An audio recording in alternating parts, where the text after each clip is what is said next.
My name is Donna Goodman, and the NGO is called Earth Child Institute, and we feel that it is essential to include children in the process because they represent a third of the global population, at least a third. 2.2 billion people are under the age of 18 today, and they also represent more than half the population in most developing countries. And right now, no environmental funds, no climate change funds, RED projects, environment go into the education sector at all.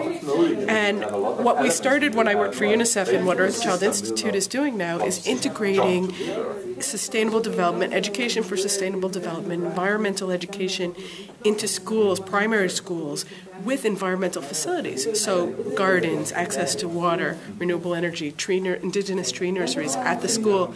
What we're finding in RED projects, for example, is that many of the trees are not surviving to age 5. But at schools, you've got people there year-round who could take care of the saplings. Then you could sell them to the forest and generate income for the schools. It's like a microcosm of the whole. So I think that involving children, and especially schools, in the process is essential. So when we were in Cancun, we had, for instance, a young girl from Haiti, age 14, and I did an interview with her, and she said to the interviewers, I mean, you people have been negotiating all my life. and basically, where are we now? Our whole life.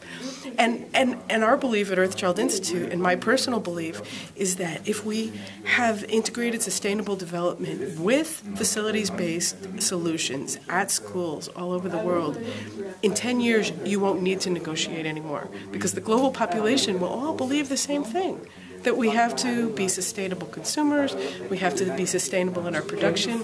So right now we're writing a paper for RED, for Richard Branson's Carbon War Room. They gave us an opportunity to justify the need to work in schools as what they call leakage mitigation. So people won't just save the forest over here and then go cut over there. So we're trying to build an evidence base to show that schools, in fact, can change that because RED projects have 20 to 30 year timeline. Someone who's 10 in primary school now is 30 years old, for goodness sakes, by the time the project is mature. So if you don't work with them, the project will never succeed.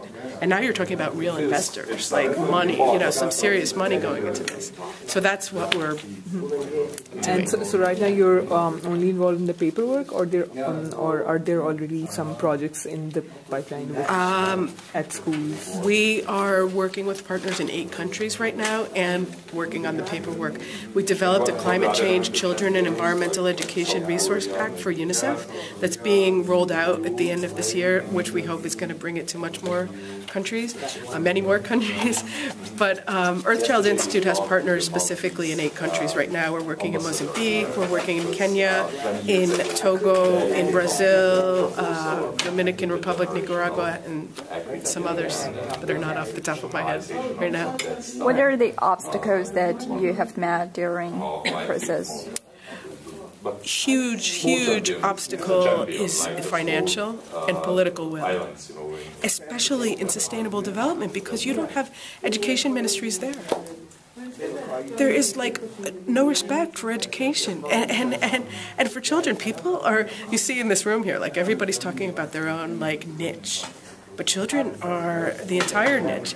In fact, UN Women, I'm seeing, is embracing this now, even more than UNICEF. Part of why I don't work for UNICEF anymore is because it's not a huge push there yet. Because integrated solutions are something new. Everybody's used to working in pillars and sectors, and so it's really hard to get people to understand that it's an integrated solution. It's really hard to get the environmental funds, if it's climate change adaptation, if it's RED, whatever it is, to get it into schools. And I don't really know why that is, but it's a huge obstacle, which is why I'm here today on a Sunday. And how do the children react to the projects? Children are so amazing because they are naturally holistic beings. And really, the premise is that if we can protect them, all of us, we're holistic children. But something happens, I believe it's in middle school, when we start like learning with the Roman alphabet and we start using our left brain, stop like drawing rainbows and things, that we lose it and we become consumers. And so one of the things Earthchild Institute is doing, we're working with Cartoon Network Latin America, and we're developing like a little game for them that children are playing in different languages and some public service announcements to make it cool. Because, you know, so there's one thing, the intergovernmental issue has all of its blockages, but also the mainstream corporate culture of consumerism. We have to try to find a way to impact that, stop eating and ingesting chemicals. And you know, children, we know that children are huge agents of change. Kids have been able to get their parents to stop smoking. We are able to do all these changes, and they can also be the ones that lead us through this. But as Akim Steiner, I just spoke to him because I knew him when I worked for UNICEF, and I said to him, you know, how can we get the education in the schools? And he says it's not even on the agenda. You know, how do we like and he's like, of course it should be on the agenda, but it's not even on the agenda. Like, how do we bring this together? Because the youth also. The youth are very interested in jobs and youth-related issues, which is also different from children. So, yeah.